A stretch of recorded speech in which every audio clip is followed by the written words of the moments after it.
હરિઓમ. આજે આપણે અંગ્રેજી વિષય ભણીશું. અંગ્રેજી વિષયમાં this and lesson 8 this and those. બરાબર.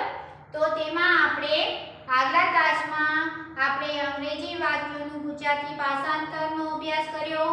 પછી ગુજરાતી વાક્યો સામે તેના આપણે અંગ્રેજી વાક્યો લખ્યા હતા. કયા લખ્યા હતા? તો કે આ ડીશ છે. બરાબર ને? યાદ છે ને? તમે લખ્યું છે ને? તો આ ડીશ છે.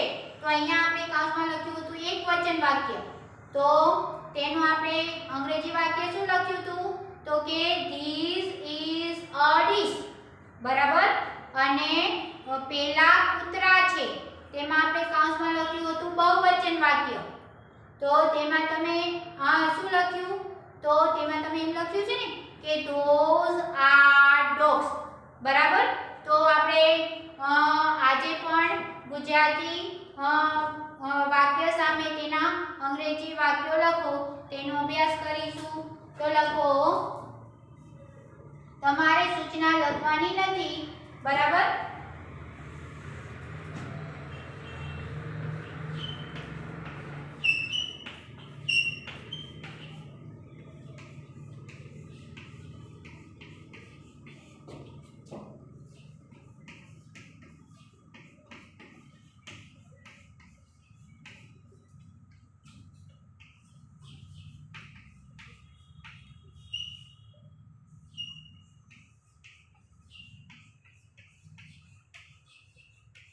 ત્રીજો ક્રમ લખજો. પેલા ટમેટા છે. બરાબર. પેલા ટમેટા છે એટલે કે એક ટમેટું નથી, એક કરતા વધારે ટમેટું છે. એટલે આ વાક્ય કયું છે? બહુવચનમાં છે. બરાબર. કયું વાક્ય છે? બહુવચન વાક્ય છે. તો બહુવચન વાક્ય છે એટલે કે ધેટનું પેલા છે. પેલા પેલું એટલે કે દૂરની વસ્તુ માટે ધેટ. એકવચન શબ્દ કયો છે? ધેટ. અને બહુવચન those. તો અહીંયા શું આવશે? those are tomatoes. બરાબર. those are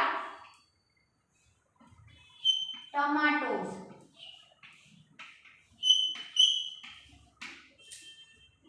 those are tomatoes. હવે ચોથું વાક્ય આ ખોખું છે. આ ખોખું છે. તો અહીંયા ખોખું એક જ છે. બરાબર. ખોખા નથી. જો અહીંયા ખોખું શબ્દ આપેલ છે તે ખોખું એક જ છે એટલે કે એકવચન વાક્ય છે.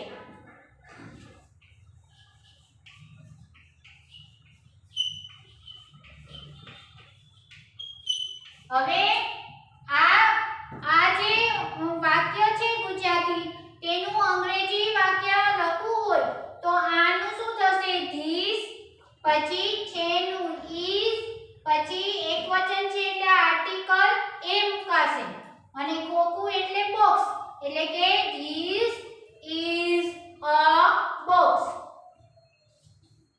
This is a box. બરાબર. ત્યાં es કેસ નહીં મૂકવામાં આવે કારણ કે એકવચન વાક્ય છે તે માટે. બરાબર. ફરી એકવાર મહાવરો કરી દઈએ કે જો પેલા ટમેટા છે. વાક્યને પેલા વાંચો, પછી સમજો અને સમજીને પછી જ વાક્યનો જવાબ લખજો. પેલા ટમેટા છે. તો પેલા એટલે those, પછી ટમેટા એટલે ટમાટોસ, છે એટલે આ those are tomatoes. અમને એમ લખ્યું હોત કે પેલું ટમેટું છે. બરાબર. આ રીતે લખ્યું હોય કે પેલું ટમેટું કે ટમેટું છે. તો અહીંયા જો તમે those મૂકત તો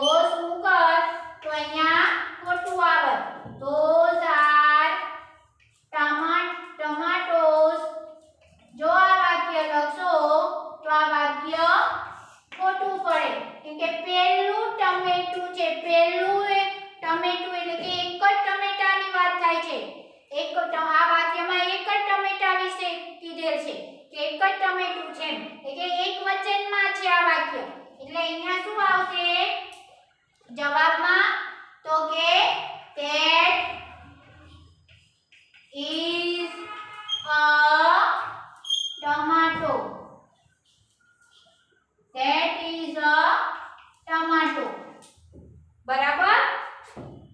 અહીંયા વાક્ય સમજો પછી જ જવાબ લખજો. હવે પછીનું વાક્ય છે આ કપ છે. આ કપ છે.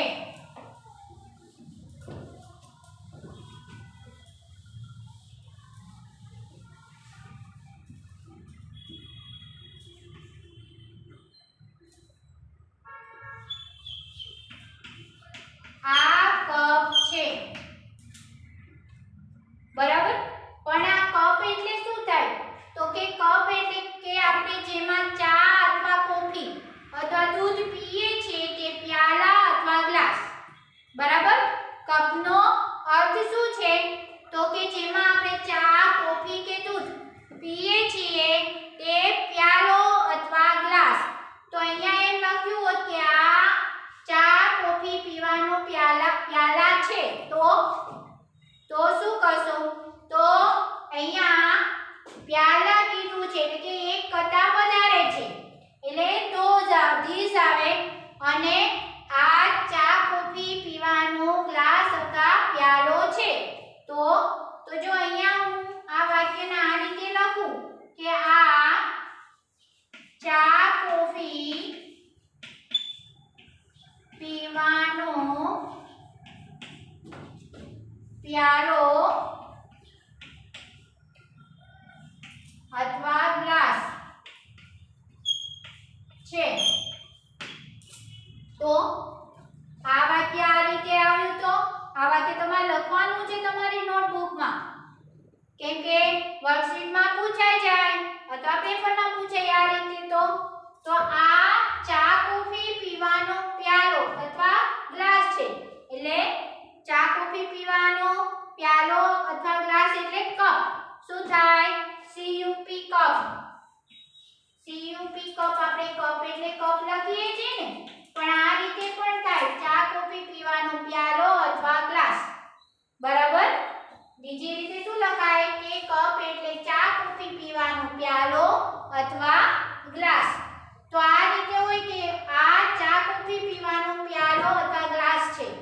બરાબર. અને આ રીતે પૂછે કે આ કપ છે.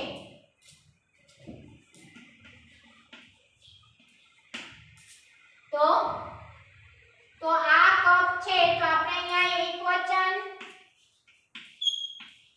વાક્યો લખીએ તો શું આવશે? This is a cup. બરાબર. અને આ ચા કોફી પીવાનો પ્યાલો છે. જો આ રીતે કપ આપેલો હોય આ કપ તો આમાં આપણે ચા કોફી કે દૂધ પી શકીએ છીએ, પણ એક કરતા વધારે જ્યારે આ કપ હોય ત્યારે તો these are cups. બરાબર. હવે આગળ લખીએ કે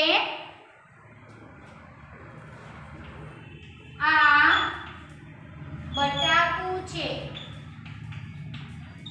આ બટાકું છે.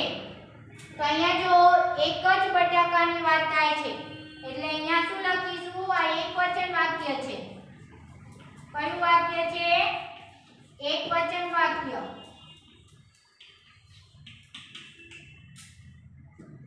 તો અહીંયા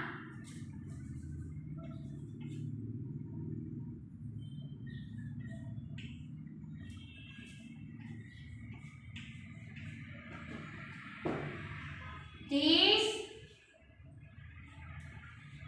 is a potato. બરાબર. આ બટાકું છે.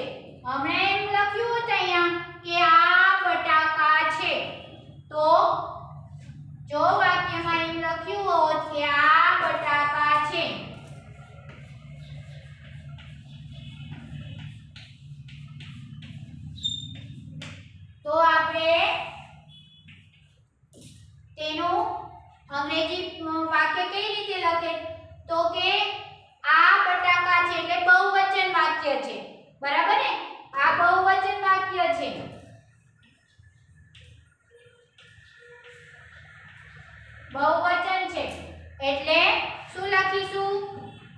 આનું ધીઝ શું લખીશું? ધીઝ. પછી છેનું આ ધીઝ આર અને બટાકાનું પોટેટોસ.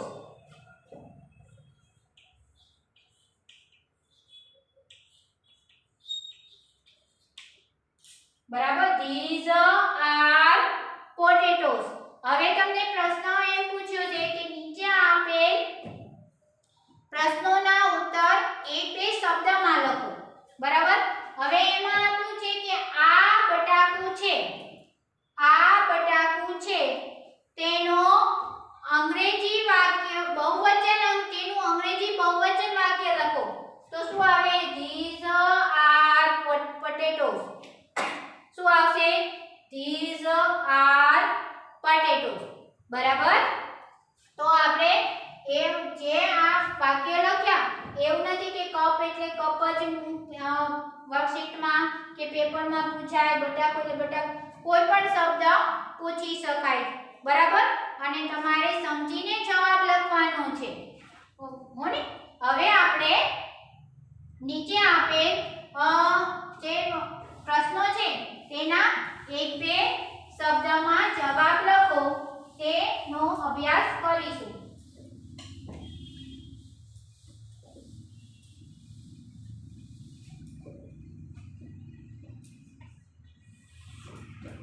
નીચે આપેલ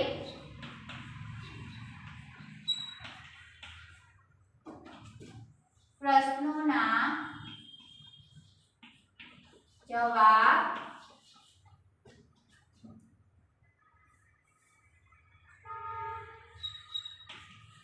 એક બે શબ્દમાં લખો. પૂરા વાક્યમાં કે તો તમારે પૂરા વાક્યમાં લખવાનું. અહીંયા એમ કે આ રીંગણ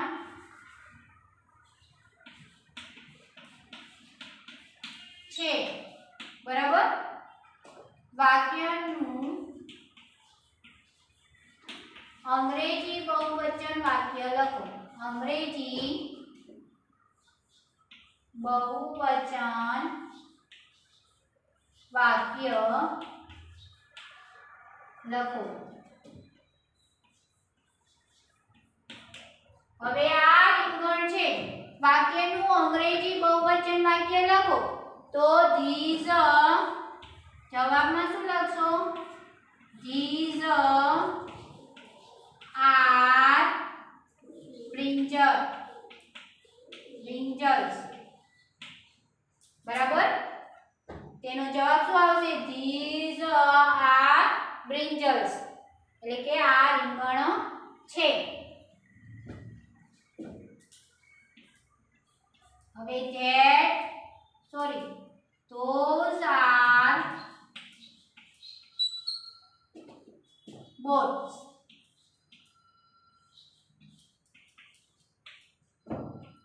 વાક્યનું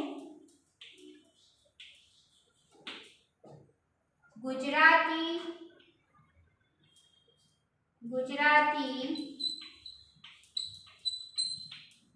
વાક્ય લખો.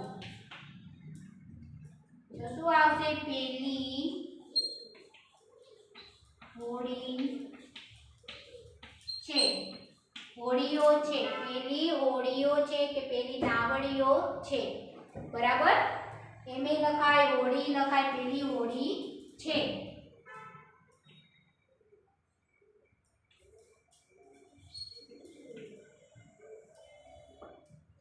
બરાબર, હવે ત્રીજું વાક્ય એમ છે કે those are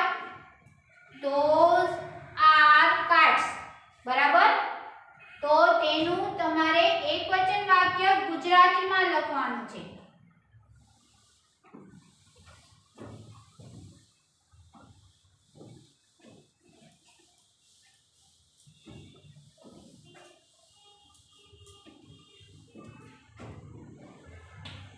Those are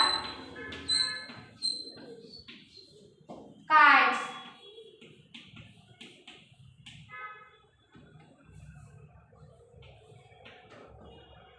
વાક્યનું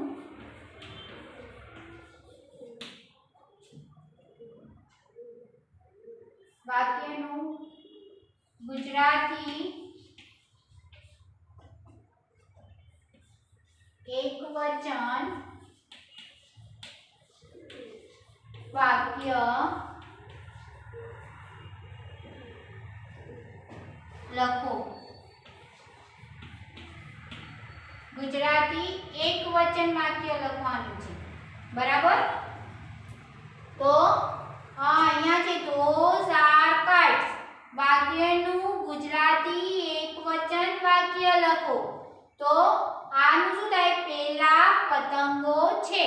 તો એનું ગુજરાતી એકવચન વાક્ય લખીએ તો પેલી પતંગ છે. શું થાય? પેલી પતંગ છે. પેલી પતંગ છે. ફરી એકવાર મહાવરો કરી જઈએ કે those are kites. તો તેનું ગુજરાતી ભાષાંતર શું આવશે? આપણને એમ આપ્યું છે કે those are kites નું ગુજરાતી એકવચન વાક્ય લખો. તો ગુજરાતી એકવચન વાક્ય લખવા માટે આપણે શું કરવાનું છે? તો ગુજરાતી એકવચન વાક્ય કઈ રીતે થશે? તો કે ગુજરાતી એકવચન વાક્ય these are થશે. તો કે ના, તો શું થશે? તો કે those આ થશે. તો આપણે તો ગુજરાતી ભાષાંતર લખવાનું છે, એટલે પેલી પતંગ છે. શું થશે? પેલી પતંગ છે, બરાબર. શું થશે? પેલી પતંગ છે. ફરી એકવાર કહું છું કે નીચે આપે પ્રશ્નોના જવાબમાં જો એક બે શબ્દમાં લખવાના છે જવાબ, તો આપણને આપ્યું એમ પ્રશ્ન પૂછાણો છે કે those are kites. નું વાક્યનું ગુજરાતી એકવચન વાક્ય લખો. તો those are kites નું એ ગુજરાતી એકવચન વાક્ય છે. આ બહુવચન વાક્ય છે. those are kites એટલે કે પેલી પતંગો છે. હવે આપણને પ્રશ્ન એમ છે કે ગુજરાતી એકવચન વાક્ય લખો. શું કીધું છે? ગુજરાતી એકવચન વાક્ય લખો. તો તેનું ગુજરાતી એકવચન વાક્ય શું થશે? પેલી પતંગ છે. શું થશે? પેલી પતંગ છે, બરાબર.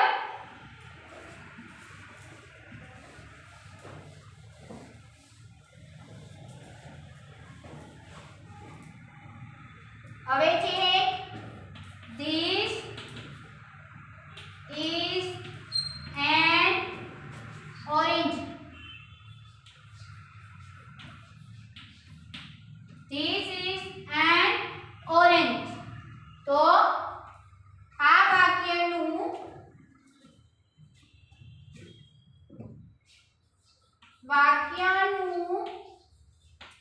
બહુવચન વાક્ય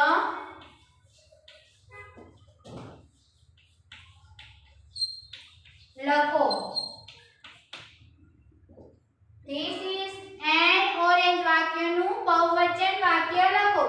તો આપણને આવડવું જોઈએ કે તો this એટલે these, is એટલે are, અને જ્યારે બહુવચન વાક્યો કે શબ્દ લખતા હોય ત્યારે એક એ નાટિકા મૂકવામાં આવતા નથી, એટલે કે orange,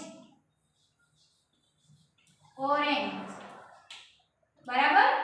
શું થાય? આ these are orange, બરાબર.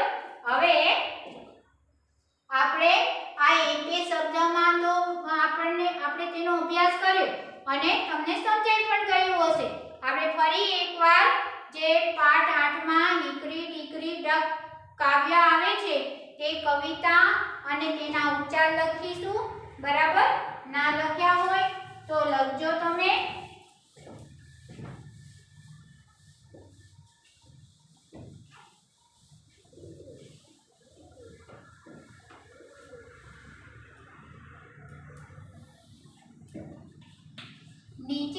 આપેલ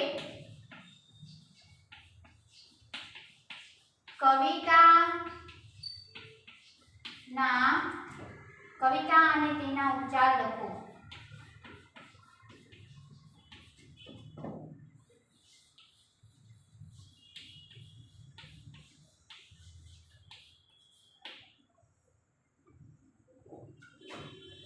ટીકરી ટીકરી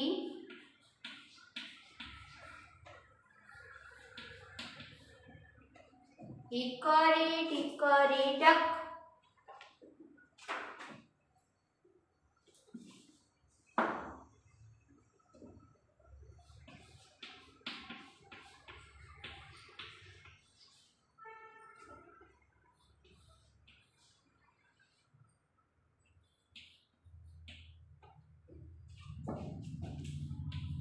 ટીકરી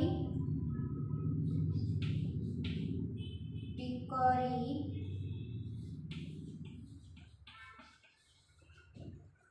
duck.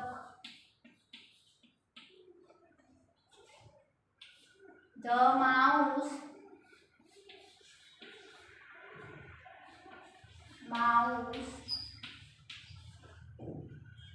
ran up the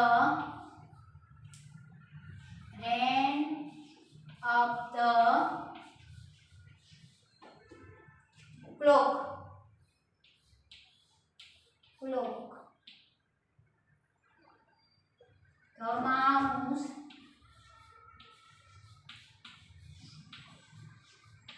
ran up the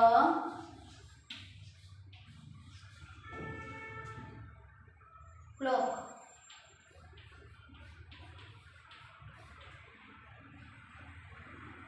The clock struck one. The clock struck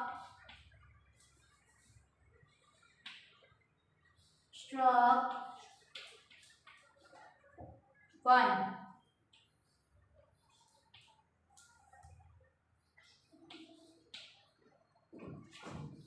The clock struck one. The mouse ran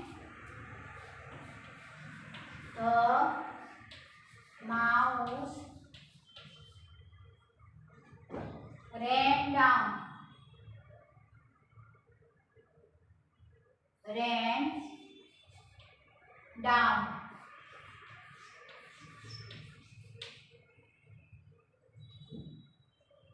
The mouse ran down. Hickory dickory dock. Hickory dickory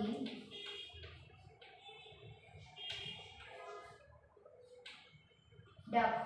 Hickory dickory duck.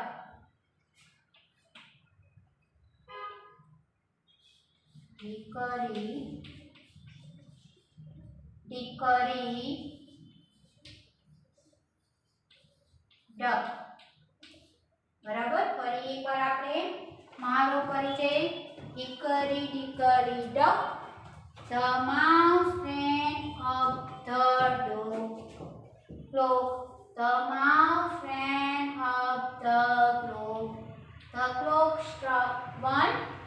The clock struck one. The mouse ran down. The mouse ran down. Hickory dickory duck. Hickory dickory duck. ફરી એકવાર આપણે મારો કરી જઈએ. Hickory dickory duck. The mouse ran up the clock. The clock struck one. The clock struck one. The mouse ran down. The mouse ran down. Hickory dickory duck. બરાબર. તો આજે આપણે જે મેં બોર્ડમાં લખાવ્યું તે લખાણ તમારે તમારી નોટબુકમાં વ્યવસ્થિત સારા અક્ષરે લખવાનું છે હરિઓમ